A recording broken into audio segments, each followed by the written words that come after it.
think we've got some attendees on. There you go. There's the audio.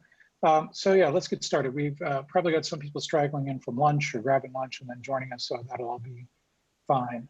Today, we're very fortunate to have Dr. Danya Lee from Johns Hopkins Wilmer Eye Institute and Will G, CEO of Balta Virtual.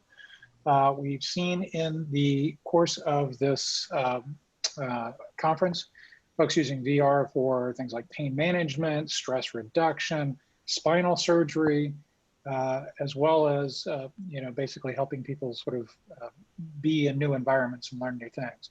So today we're going to talk about something totally different, but certainly apropos, which is basically the application of VR to eyesight testing. And so with that, I will turn it over to Dr. Danya Lee and Will G, however you guys want to start.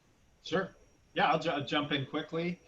I'm Will from Balta Virtual. Thrilled to be here. Thanks for having us. And I'll do a quick overview of our team, what we do, how this project came about, and then pass it off to Jolene for the more interesting stuff, break down kind of step by step of what we learned. So Balta Virtual, we're a team of 18 super talented AR, VR, XR, QR specialists based in Baltimore, Maryland. We typically focus on projects that are more on the marketing and entertainment end of the spectrum, so kind of fun and games. And so this was a little bit of a diversion for us, but it was ultimately a really amazing project to be involved with. I think one of the first moments where we knew this was going to be a little bit different was when we delivered our first build to Jolene. He said, no, we've got to dial the graphics way back. So as you'll see in his presentation, we basically went from a modern VR experience to a Nintendo 64 game because of the target population for this project. So it was very, very different for us, but interesting.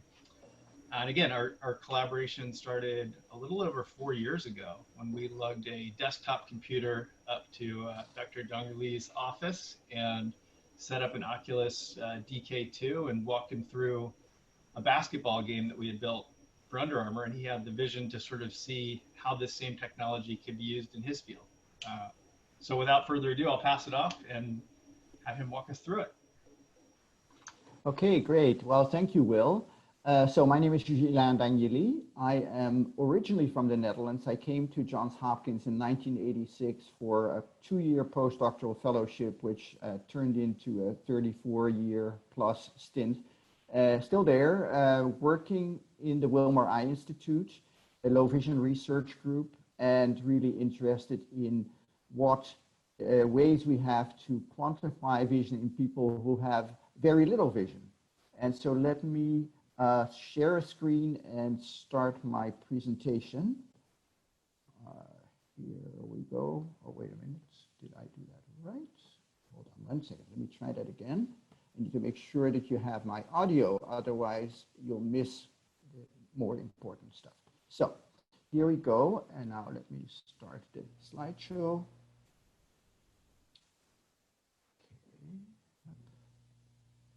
Okay, so we're using virtual reality to assess visual ability in people with what we call ultra low vision, and I'll explain in a moment what that is. And so we're working with Balta Virtual, and then there are 4 people in my lab. It's a small lab. And so the picture on the left shows me at a meeting in normal vision in time when we were still at meetings.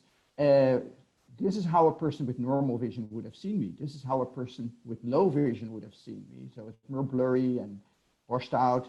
And this is how a person with ultra low vision would have seen me. So very little opportunity to make out details, but you still see the gross outlines. That's the idea of ultra low vision. So let's get a better definition of that. On the left, you see a letter chart, the way we use it in a research, and you can measure people's vision basically from 20/20 normal vision all the way down to 20/1600. If you put a chart at about 0.5 meter, 2 feet, those are the biggest letters, 20/1600. A person with that level of vision could still see those letters. When you go beyond that, people can't see any letters on the chart.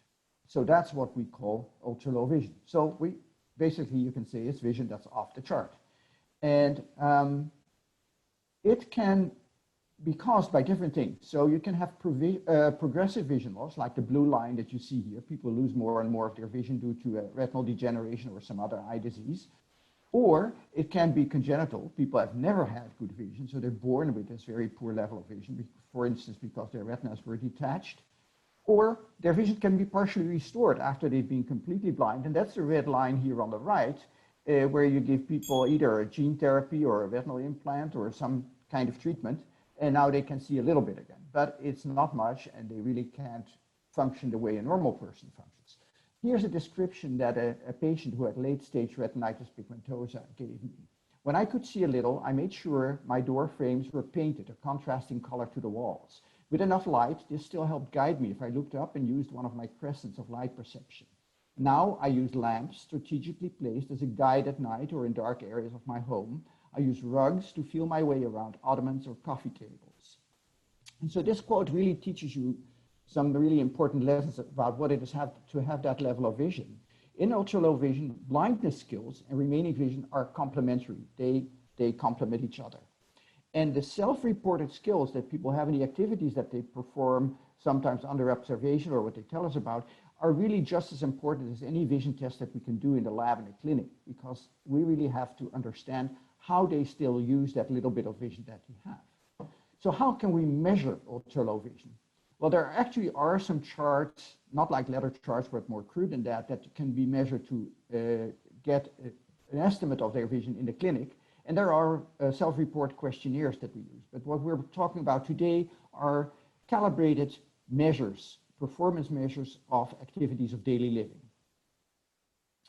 So we can do this in the real world. We can take all kinds of standardized tests and use equipment that we bring into the clinic or in people's homes.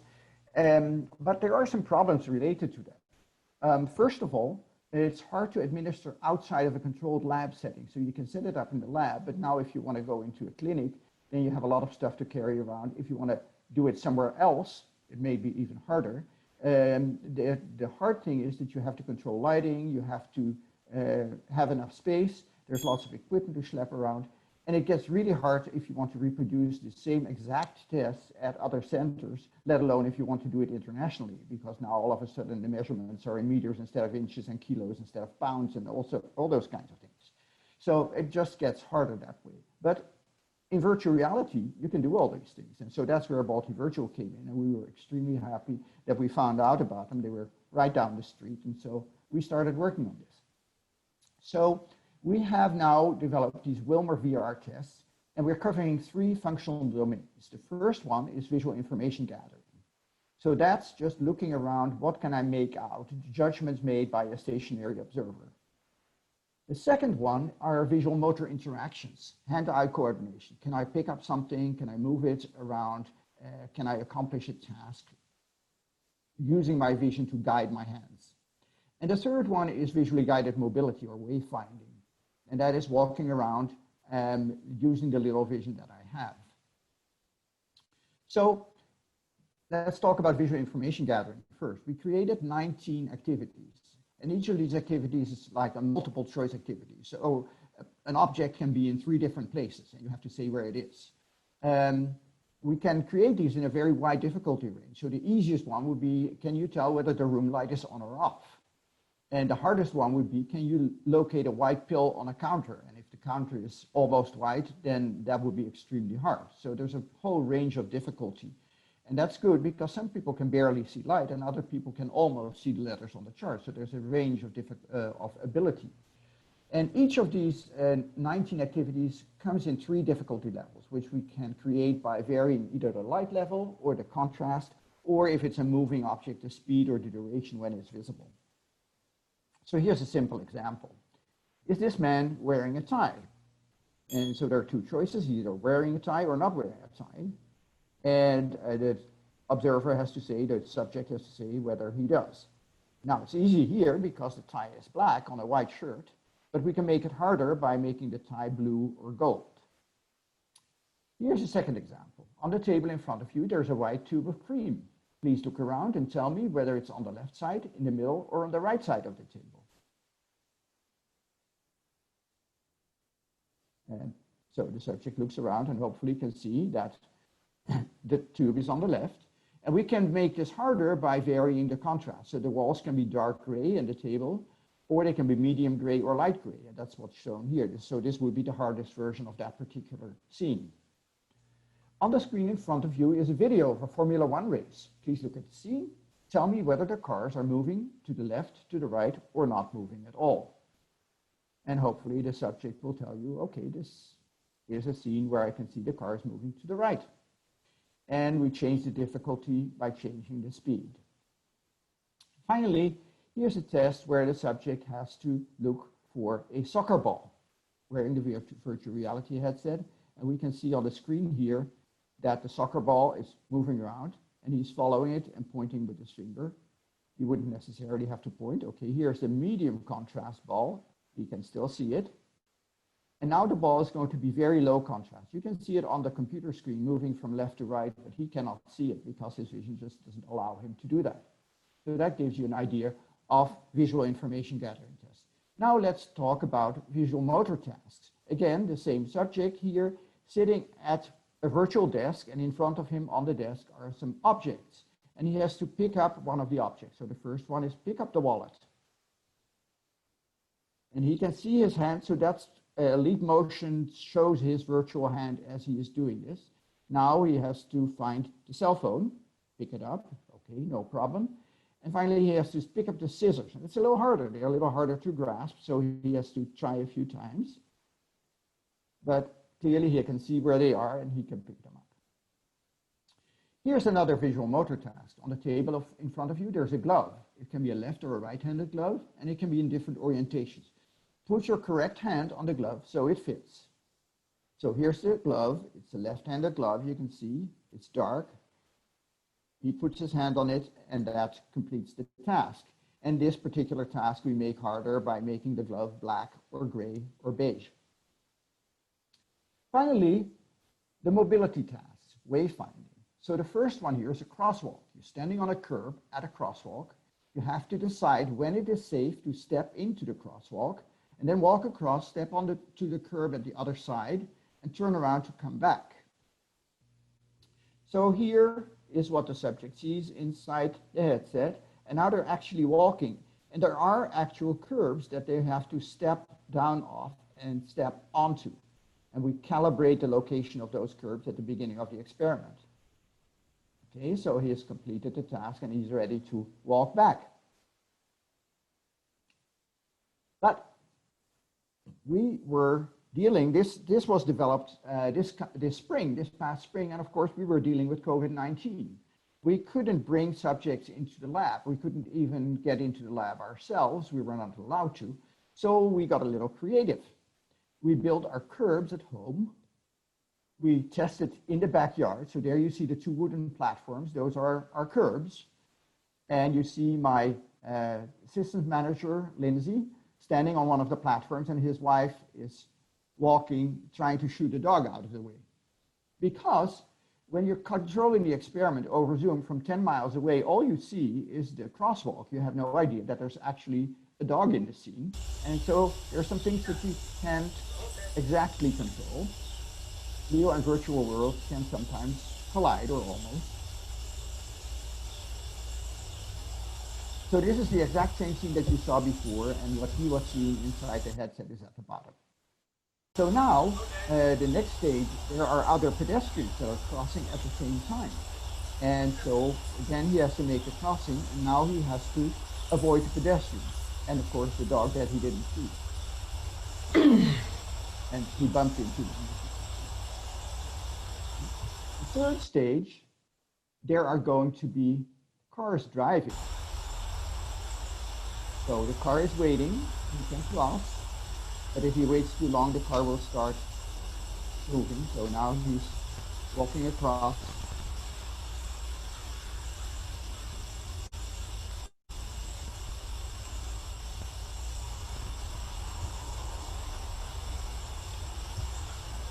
And the car is starting to drive as soon as he has crossed. And finally, this time, there are not only cars driving by, there will also be other pedestrians crossing. So be careful. So the car stops, he crosses, other pedestrians cross. He runs into one of them again. And then he gets on the platform at the other side. Okay, so the advantage of doing this testing in virtual reality is, of course, you can do it almost anywhere, including in patients' homes, and we've actually done that, and it works really well. You can change the layout, the parameters, the lighting, the contrast, the speed, and so on, very easily. You can control them and adjust them as needed. The computer will keep track of all the outcome measures, the correct and incorrect choices, the timing, the bumps, the errors. And so you have a complete record afterwards of what happened during the testing. And it's very easy to reproduce in other centers. All you need is a laptop, a headset, and the 2 wooden platforms and a few other things that we use, but really very, very little. Even internationally, it would not be a problem to do this. So we had some great teamwork with Balti Virtual, and we're talking now about expanding this in other areas. Particularly, we would like to go to people who have not ultra low vision, but regular low vision, and make this available to low vision clinics as a way of assessing how well a person can do tests under strictly controlled yet real world experiments. And these are other members of our low vision research team that I'm acknowledging here and thanking for their help. And so that's the end of my talk. In case you've wondered about the little bird, that's a plover. And that's this short form abbreviation of prosthetic low vision rehabilitation curriculum. Okay, so I think we should get into the Q&A. So Dr. Dagnelli, how many people does this affect? I mean, in the US or worldwide, like is this fairly prevalent? So there are about 1 million people in the US who have vision worse than 2200. So they're legally blind. But only about, I would say about 1/4 of them are in the ultra low vision range, maybe even less than that. So a few 100,000. Still, that's common enough that it would be worth developing tests and really wanting to know. And it's particularly important because these are the people that are now being recruited for vision restoration trials, like gene therapy, stem cells, retinal implants, in which I've been involved, cortical implants. So we have now some ways to restore a limited level of vision, but the vision level that we get is usually not that good. And so it's really important that you can measure both before and after the treatment and over time what is happening to their vision. And how have you found the patients? I mean, do they take to the VR thing well, or is this kind of disorienting in some fashion for them? Really interesting because there are not too many of these patients who come to a low vision clinic, because the way we normally recruit subjects for our research is through the clinic and by talking to our colleagues. But a lot of the people, patients who have this very low level of vision don't go to see an eye doctor anymore because they don't feel that there's anything that can be done to their eyes. And they're probably right in terms of curing the problem, but still, for us, it's very important. And so we've worked with organizations of the blind and visually impaired, and we've advertised in their social media, and word of mouth is very important because they have their networks of people who are in similar conditions. So it hasn't been that hard, but there aren't, you're right in that it's not a very prevalent condition. So we've gone outside of Baltimore for a lot of our testing. The entire, basically, mid-Atlantic region, we've gone to people's homes and to community centers. So Will, talk a little bit about what it was like to develop this. Was this a complex project, or like what were some of the challenges of getting this done? Yeah, it was really interesting. I mean, it definitely had some very unique challenges, moving from typically our goal is to build something beautiful that's entertaining and engaging and fun. And this project, obviously the level of contrast was really important, and the level of, we had to have very precise controls over brightness, and we were just thinking in all of these different terms and different measurement, like thinking about lumens and things like that relative, instead of just like the overall color and things. So that was a change.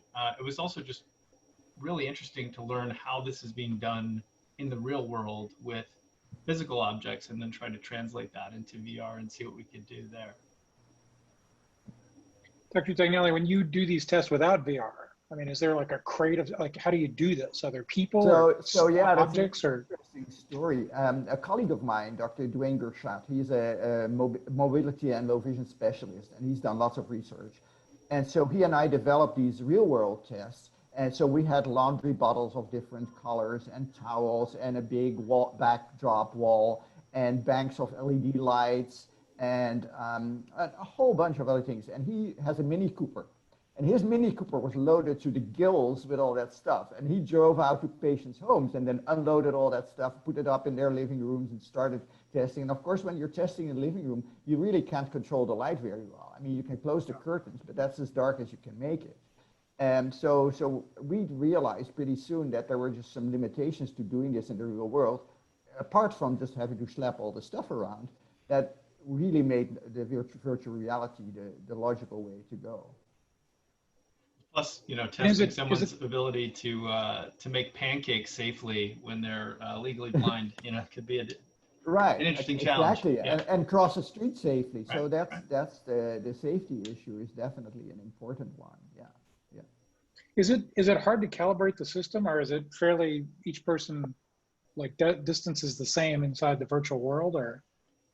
So these systems are really well developed now. You have, like with the system that we're using now, the Vive Pro Eye, you have 2 base stations that are calibrating exactly where the system is, the headset is. And you can just, with a couple of touch keys on your keyboard or with a joystick, maneuver the scene around so that it's lined up exactly in front of the subject if necessary. In most cases, it just really runs easily. And with those, the platforms, at the beginning of the experiment, you use a handheld device to just map out where they are. And then they're exactly locked into place in the scene so that you could see when my assistant was crossing, he knew exactly where to step up. He didn't even have to feel with his feet. And so that's going to be one criterion of how well does their vision work, because of course anybody can do this by touch. Yes, you can feel where you need to step up, although it's a little harder where to step down. But if you calibrate the stuff and it's exactly in the right place, then vision really can do it. Yeah, that was a new piece for us. Oh, sorry, Mark. Yeah, I was going to say that was a new piece for us, the actual like building a set that then mapped to the virtual world. So you're stepping down off a curb or stepping up. We were definitely, we spent a good bit of time trying to figure out how we could calibrate that and build that all up. And it ended up working pretty well. So we're happy with it. Yeah. No, I thought that was one of the great things. It's actually, you're actually helping people train their skills so that they could actually be more functional. I guess that's probably one of the objectives in addition to potential testing. It's not just assessment, it's also rehabilitation. It has lots of applications once you create this and have enough different scenes that you can present, and you can use some of the scenes for training and then other scenes for testing. Yeah. So where does this go from here? So you guys is this like a phased project, or like where is it now, and where do you think it's going to go? Right now it's a research project. I have a 4-year grant from the National Eye Institute to develop these measures. And what we're planning to do next is submit another grant application to the National Eye Institute, but this time for what's called an STTR, to develop jointly a whole new set of tests for people with regular low vision. And that would clearly have the purpose of commercializing it. This is more for research, although these tests are currently already being licensed for a clinical trial, and hopefully there will be more. But certainly once you go into the regular low vision area, there's just a much larger patient volume that you can work with. So that would have commercial applications. Also, I think Dr. Daniele, go ahead. I was going to say, plus just having a 4-year, multi-year project in this space where hardware is changing all the time. Like we've swapped out pretty much. I mean, I think we started early on with the Fove headset. That was a very early Kickstarter headset with eye tracking. We moved into Vive with Leap Motion, and then Vive Pro Eye, and we'll see what's next. So it's been yeah. And so the nice thing about having the Vive Pro Eye is that we can do eye tracking, and we can see where people are looking while they're doing the test. So that gives you a lot of information about how they're actually managing to see stuff. So, yeah. No, the And you technology is mentioned, amazing. yeah, well, I presume this thing is going to get to one of like the Quest or one of those self-contained things that anybody could just put it on. Yeah, we've been looking at the Quest. We're also kicking around the idea of the new HoloLens, since that's got integrated eye tracking as well. So it's sort of like every year we meet, we look at what hardware is out there, what we can use, and kind of redevelop our plan for the next chunk, and it's been great. Yeah, and thanks to Unity, you can develop these things pretty much platform independent, and then it's pretty easy to port from one to another. Yeah, I think Unity is giving a talk later in the day about their roadmap for XR coming up. Yeah. As somebody who's worn glasses for a vast majority of my life, and having had to put my head in like the box thing for them to examine my eyes, the notion that I could put the machine on me as opposed to putting me on the machine is pretty attractive. And I would presume this could potentially, long term, have some effect on just testing everybody for sort of sight issues. Oh yeah, no, I'm sure that at some point the diagnostics in ophthalmology and in optometry are going to adopt VR for a number of things. Yeah, I mean it's already getting into surgery now. Augmented reality. We're doing some really interesting stuff. There's a project at Homewood at Johns Hopkins where they're developing a robot for eye surgery that can, with micron precision, go into the retina and do things that the surgeon's tremor would not allow him to do. Wow, it's pretty amazing. Let's see if do we have any questions from the audience? I think we're pretty good. Is there any other, Will, any sort of other observations about sort of where you see the direction of the technology going these days? I think, I think it's just going to continue to expand in all directions. Obviously, I'm a big believer in AR, VR long term. That's why I started a company focused on that. But I think the logical next steps are probably continuing this testing, enhancing, using it as a testing tool, potentially some sort of rehab, and then also there have been some interesting projects as almost like a prosthetic or an aid, a daily aid device. And so there was the HoloLens without a display, I think last year. And those types of projects are always really interesting to see where something can actually be helpful day to day. And I think, the core of what's happening with AR as we move into the AR cloud and mirror world and things like that is that computers are understanding the world better every day. And computers are understanding the world for self-driving cars or all sorts of types of navigation. My Amazon smart speaker was just chiming in there too. So yes, they are understanding things whether or not we want them to. But just taking that information and using it to help people kind of augment the senses, obviously, is a very, very logical next step there.